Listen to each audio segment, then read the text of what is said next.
नीचे में जो बैठा है वो व्यक्ति उसके पास क्यों नहीं जा रहा है? तो उसके पास जाने का कोई साधन है ही नहीं।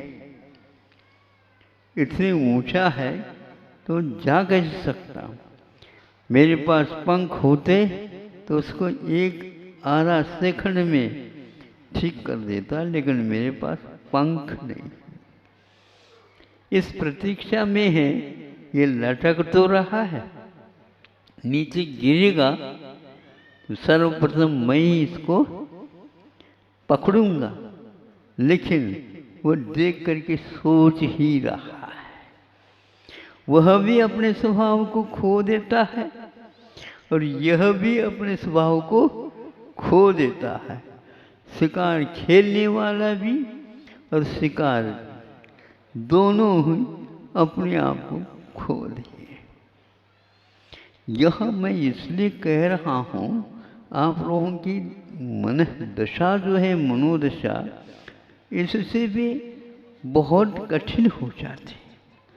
इससे भी ज़्यादा आपके हृदय, उसके तो थोड़े थोड़े हृदय फिर भी धड़क रहे हैं, आपके तो हाल ऐसे कि पसीना पसीना हो जाता है।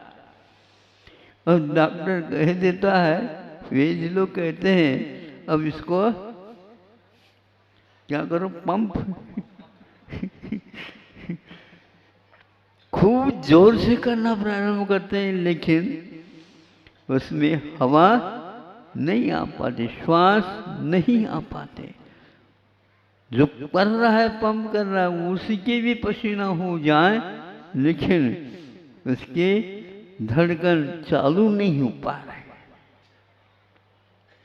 ऐसा वह रोक होता है, ऐसा एक निरोध होता है। उस समय कोई कुछ नहीं कर सकता, हाथ पैर मारता रहता है।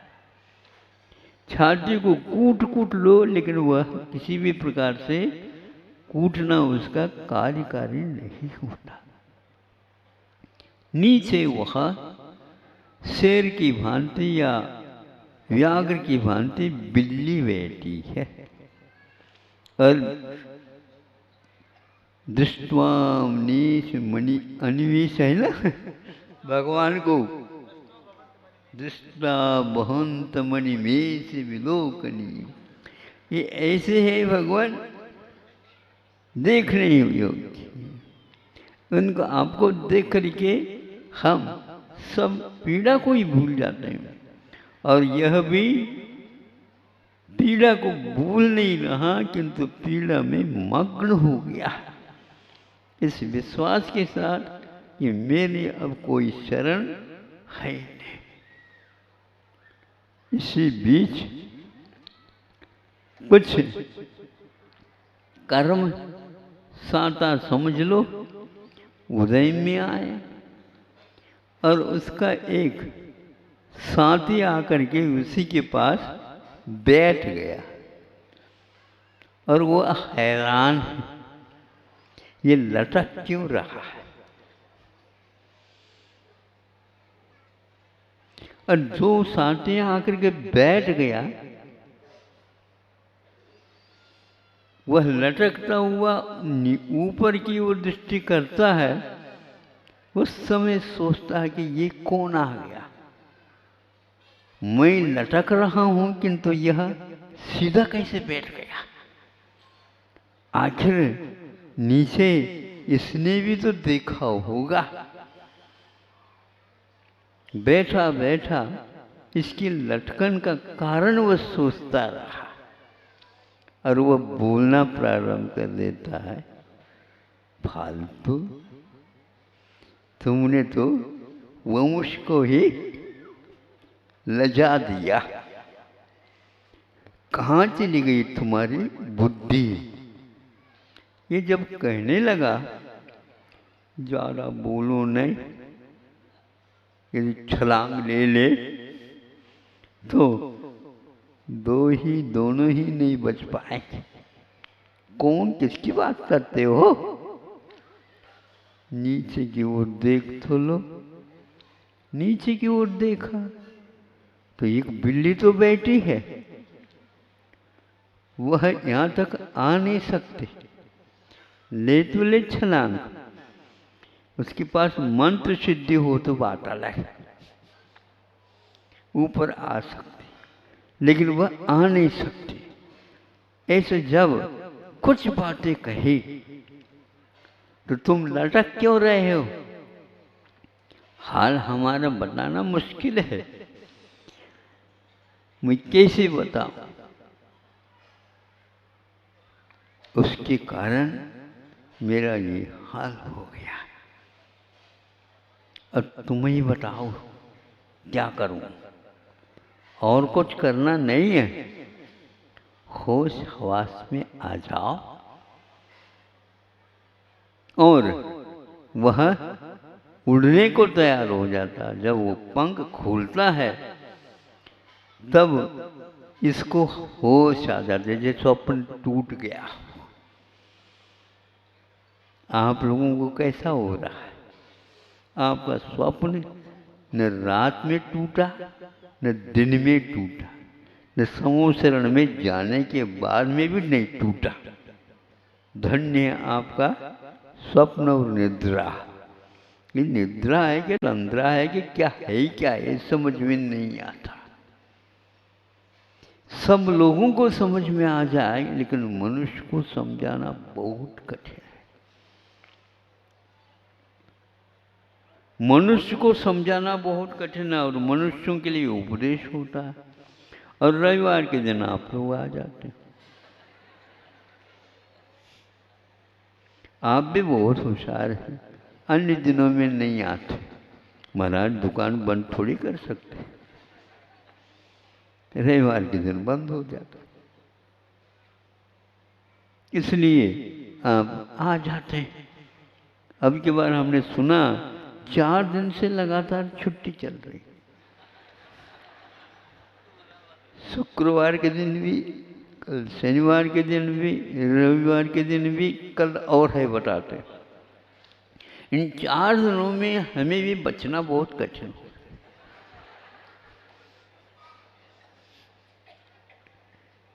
बचे तो कैसे? हम दूर से आए,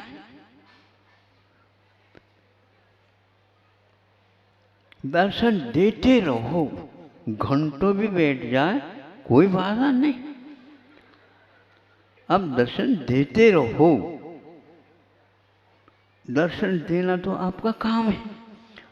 और हम एक दिन छोड़ करके दर्शन लेने के लिए आए। आप छुपना चाहते हो तो ये हमारे साथ व्यवहार ठीक नहीं, बिल्कुल। लेकिन आप लोगों को ये सोचना चाहिए, यदि 24 घंटा दर्शन हम देते रहे, ऐसे देते रहे, क्या मतलब? इसमें क्या बाधा है? इसमें तो और अच्छा है, हम लोगों का भी तो कल्याण होना चाहिए। होगा तो सही, लेकिन जितनी आप मर्यादित होकर के इन क्रियाओं को करोगे, उतने ही वह सफल होंगे। अगर आप इसका यदि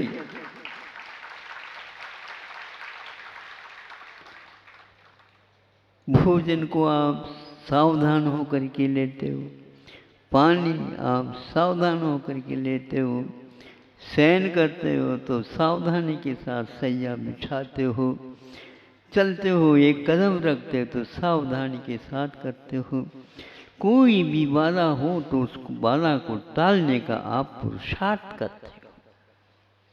किंतु इसके बारे में आप लोग नहीं सोच रहे हैं कि कम समय में भी हम इसके कई गुना काम लाभ ले सकते हैं। यह उपदेश का तात्पर्य होता है। इस सार को ग्रहण करना, इस सार को वह जैसे सूपा में साफ करने वाला व्यक्ति धान को क्या करता? फटकार देता है। किसको फटकार देता है? किसको फटकार देता है?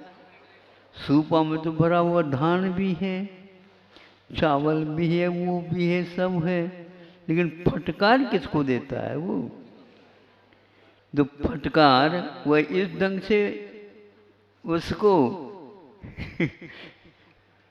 झूला झुलाता रहता है और सामने सब भूसा आ जाता है।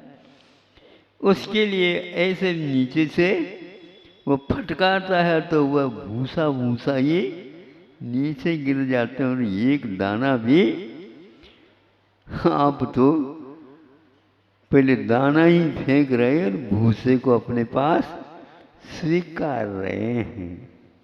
अब हम क्या कहें आपको? ये तो रविवार के दिन तो मिलता ही रहता है, तो मिलेगा इसमें क्या बात। इससे पूर्व में भी चातुर्मास हुए, ये भी चातुर्मास हुआ है और चातुर्मास के 1 महीना भी निकल ही गए, समझ लो। अब क्या रह गया? अब जो है केवल दिवाली 2.5 महीने की है, समझे? 2.5 दिन के उपरांत यहाँ पर क्या होगा कभी समझा? फिर तो वही लगा हुआ है, हमें तो वही काम करना है। तो जब वह उड़ने को तैयार हो गया तब उसके आंखों में कुछ ये समझ में आ गए कि अरे ये तो पंख खोल दिया इसने, जबकि सामने बिल्ली बैठी हुई है। इसीलिए तो पंख खोल दिया, तुम भी खोल दो। हमें क्या मालूम पंख मेरे पास है, आप ही खुलवा दो। अरे ऐसे क्यों करता है? तो वह कभी भी ऊपर आ नहीं सकता, ध्यान रखो। उसके सामने सामने से हम उड़ जाएंगे तो कुछ भी नहीं कर सकेगा, कुछ समय के लिए देखता रहेगा, फिर बाद में वह अपने आप ही चला जाएगा। उसको यह मिलने वाला नहीं है। ये जब सारथी का संबोधन मिला, साहस आ गया और वह पहले उस बिल्ली से बचने के लिए अपने पंखों को खोल दिए। इसको बोलते हैं ज्ञान होने के उपरांत प्रयोग। पंखों का प्रयोग आप लोग भूल जाओगे तो उस ज्ञान का कोई भी मतलब नहीं है। हमेशा के लिए नहीं है ऐसा नहीं, किंतु उसका प्रयोजन ही यही है। हे से बचो, उपाधि को स्वीकारो, फिर जितना और त्याग करना है उसको भी मन में ठान लो। इसको भी कम करना, इसको भी कम करना, इसको भी कम करना।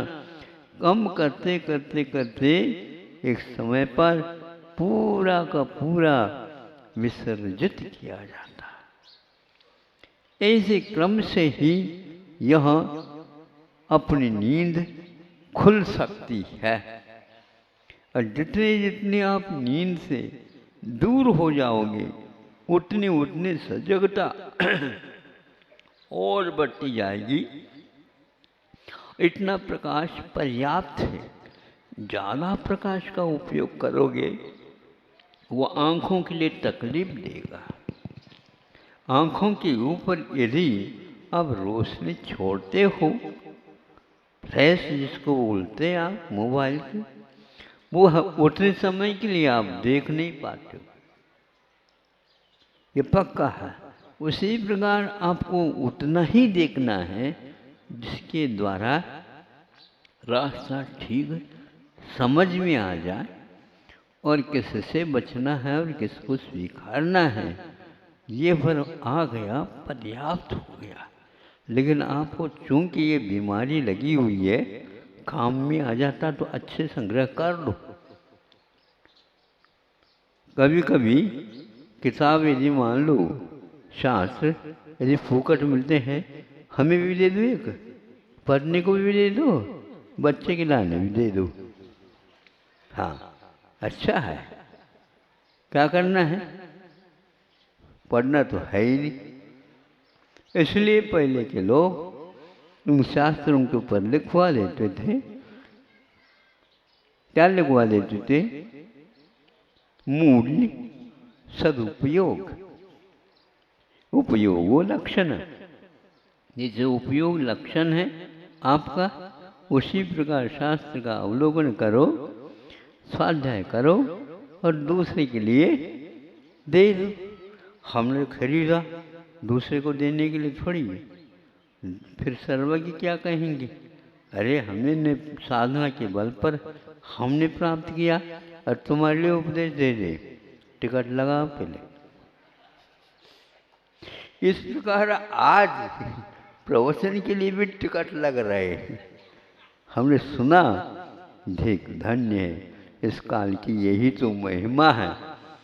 जो मुफ्त मिला था, हवा के लिए भी टिकट चाहिए, दवा के लिए भी टिकट चाहिए और पानी के लिए भी टिकट चाहिए, ऑक्सीजन के लिए भी टिकट।